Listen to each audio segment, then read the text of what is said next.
Hey guys, welcome to my YouTube channel. My name is Jasenia, and today I want to do a second trimester recap.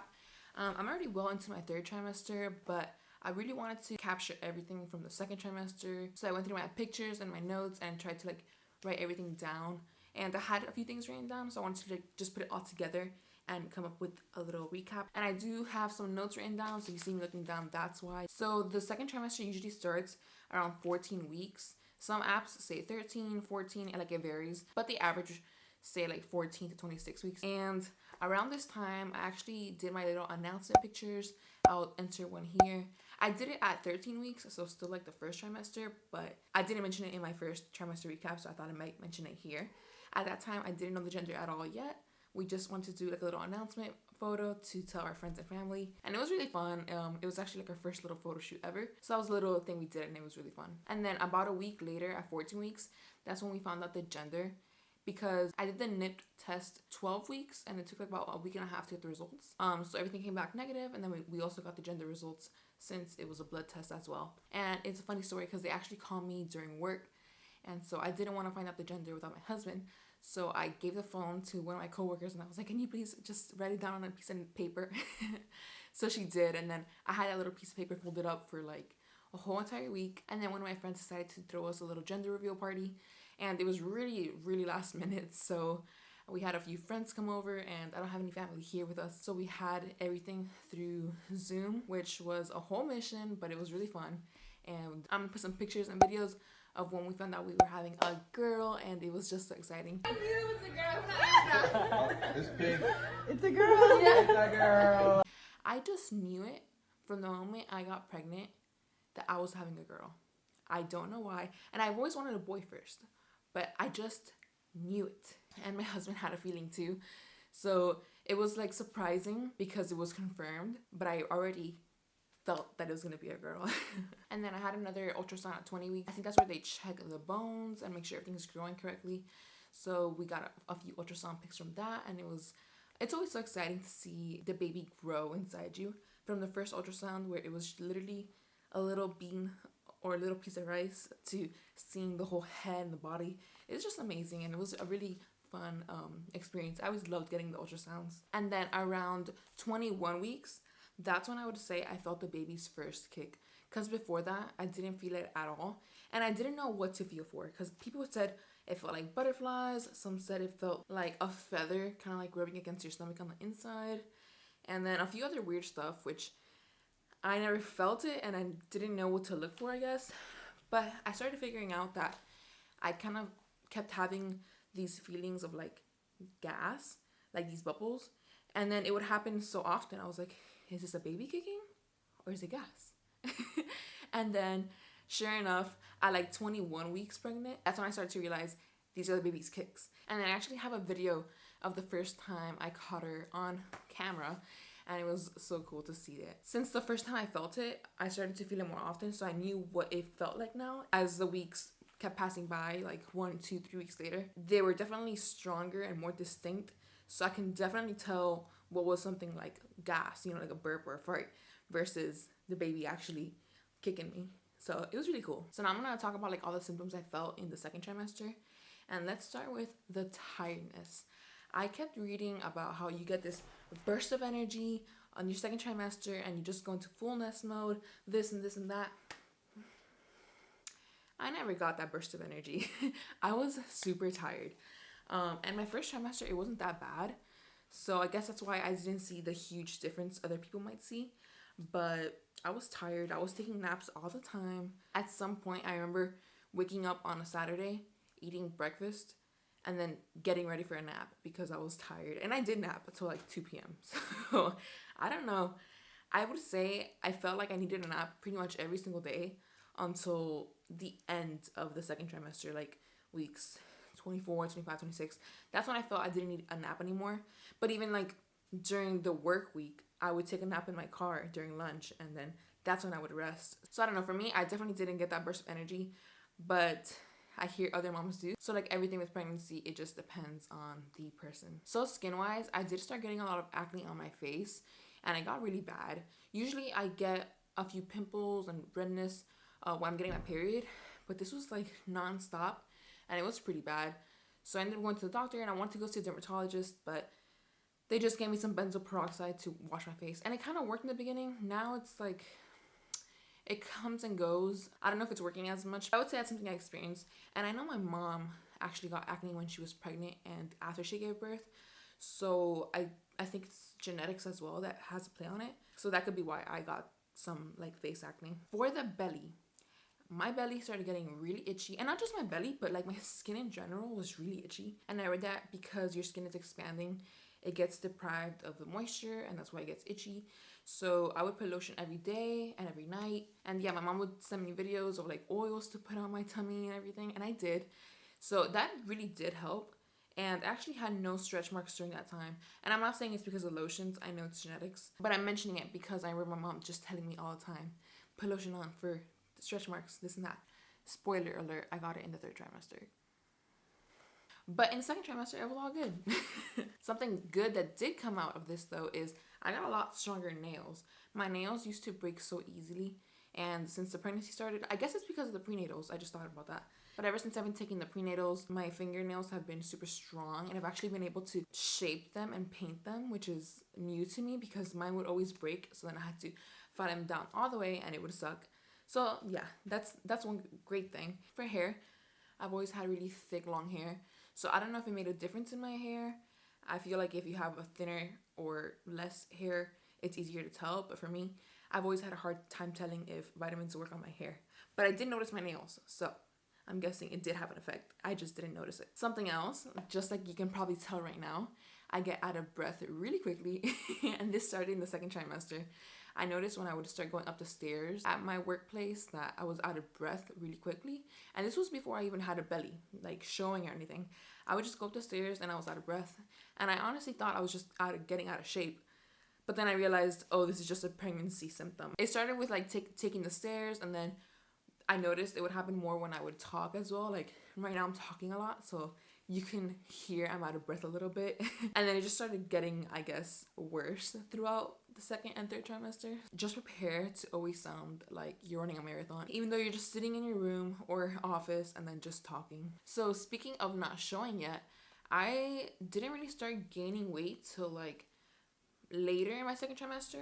I did in the beginning, but it was kind of slow. It looked more like I was bloating rather than pregnant. So it was that weird stage of, is she bloated or is she pregnant?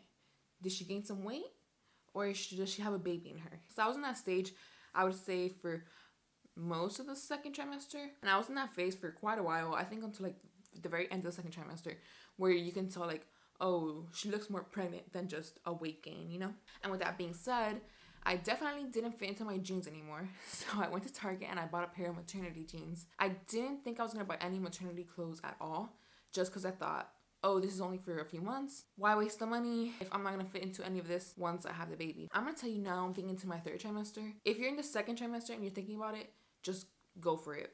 I'm not saying buy a whole closet, but buy a few pieces like jeans, leggings, a couple shirts, because it's going to suck when you don't have it and all your clothes either rises up or rises way down. It sucks. But yeah, I got my first pair of jeans. Well, I only have one pair of maternity jeans, and those are the ones from Target. So I actually wore those a lot to go out or when I was just like casually at work or something. And it was a lifesaver because the jeans were just definitely not buttoning up at all. And honestly, one regret I have is not buying a pair of maternity leggings. To this day, I don't have one. I tried to purchase one in my maternity Shein haul, but those just didn't work out, so I don't have any now. And I wish I would have bought some. I just wear my regular leggings now. They always rise down like under my belly, so it's not as comfortable as I'm pretty sure the nice maternity leggings would be. And I did buy a whole bunch of maternity bras because your titas are growing, so you need to get a bigger bra. It's gonna happen. And my regular bras, they don't fit the same way, so I definitely had to go get a few pairs. And either way, it works out because the maternity bra, you can use it for after you give birth if you plan to breastfeed, since they just like plop out. I just figured I would size up in those and then just have them for future use as well. What I will say about the whole energy level though is, while I didn't have energy, I did go into this like prep mode in my mind where I started doing a whole ton of research on like labor and delivery, babies. I looked up almost like every labor and delivery vlog on YouTube that I can find. And I just enjoyed watching it. With all my hormones, I definitely cried at almost every video because it was just so happy to see the mom and the emotions and the baby and all that stuff. I would say I want to like prepare my mind for what's to come, especially with labor, because labor seems like such a scary thing. So I wanted to mentally prepare for that. So I would start looking at Reddit threads, videos, and things to just like calm myself, my head. I just felt like if I was mentally prepared, that would be a very big help for the future. Because at the end of the day, it's gonna happen and you can't stop it. So might as well be prepared and know what's to come rather than not knowing and then freaking out. So I did research on both a natural birth and a C-section. Honestly, I haven't looked into C-section as deep as I want to. I do want to do some research on that just in case, because I know anything can happen in that when you go into the hospital. I'm gonna actually do some more research on C-sections so that way I can have an idea of my plan A, but also my plan B if that happens. And with prep mode, this is when I started building my registry as well. And boy, was I overwhelmed. I did not think building the registry was gonna be overwhelming at all. I thought it was just gonna be like fun and cool, but it definitely stressed me out a lot more than I thought it would. I think it's because I didn't know how much I didn't know, and on top of that, how many types of products there are. And then I had my family keep on asking me, where's the registry, where's the link, I want to buy you stuff, what do you need, this and that. And I would do research like day and night trying to find everything I wanted and needed. If I have a tip for anybody building registry, it's separate it into two categories: your needs and your wants. Like, you know, you need a place for the baby to sleep, diapers, wipes, and all that stuff. And then you want comfort things like a snuggle me or a diaper pail, things like that.